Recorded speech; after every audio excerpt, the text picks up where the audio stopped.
Hello दोस्तों, कैसे हैं आप सब। स्वागत है मेरे हिंदी शॉर्ट हैंड डिक्टेशन में 150 शब्द प्रति मिनट के स्पीड से। स्टार्ट।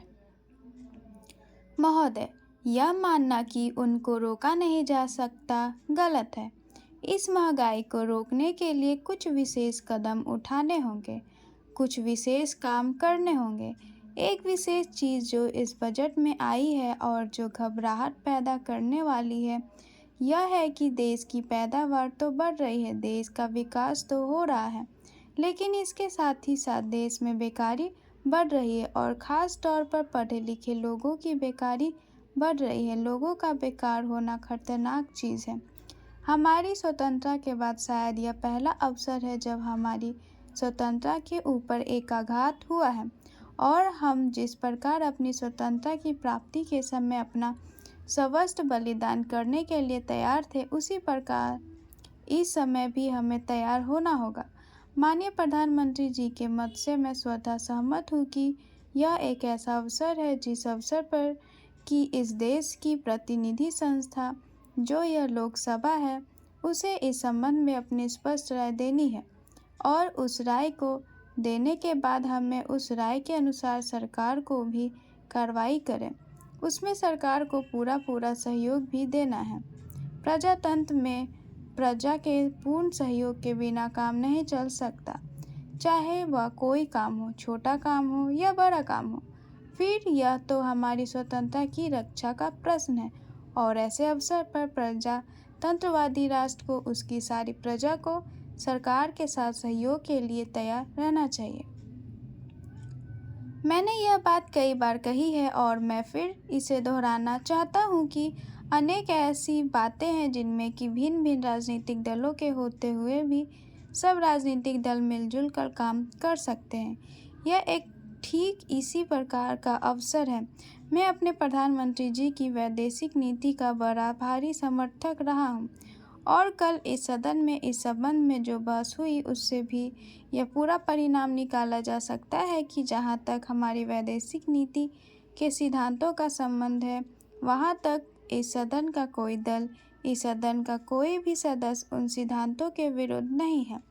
कल मैंने बड़े ध्यान से अपने साम्यवाद दल के नेता का भाषण सुना। उन्होंने यह कहा कि मूल प्रश्न हमारी मूल नीति के समर्थक का है।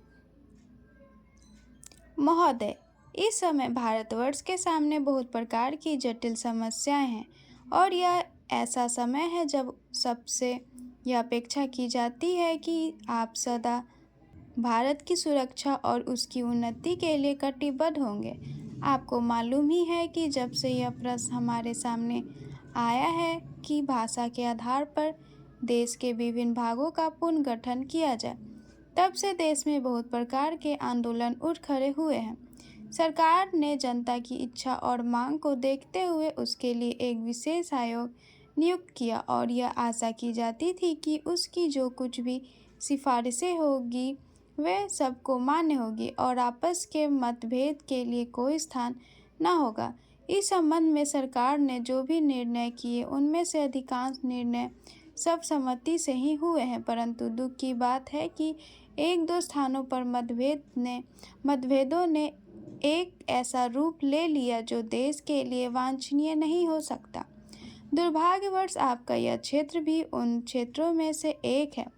मुझे इस बात की बहुत प्रसन्नता है कि आपने भारत सरकार के साथ सदा सहयोग करने और हर प्रकार से उसके निर्णय को मानकर देश के सुगठित प्रशासन में हाथ बटाने का विश्वास दिलाया है। जब किसी देश के सामने बड़े बड़े प्रश्न उपस्थित होते हैं तो उनमें से कुछ बातों पर मतभेद हो जाना स्वाभाविक ही है। इस युग में जब हम सब काम जनता की सहमति से करना चाहते हैं और हमारी सरकार भी जनता की बनाई हुई है, तब यदि कहीं मतभेद हो जाए तो उसमें उतावलापन करने की कोई गुंजाइश नहीं रहती, क्योंकि विरोध प्रदर्शन करने के लिए आपके पास पर्याप्त समय है।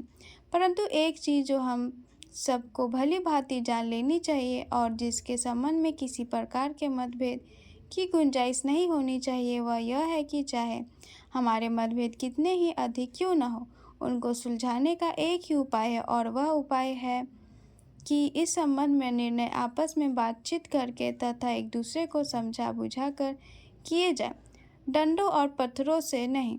हमने अंग्रेजों के विरुद्ध भी, जिन्होंने इस देश को 200 वर्षों तक अपने अधीन रखा, डंडे और पत्थर उठाना गलत समझा और नहीं उठाया। समाप्त।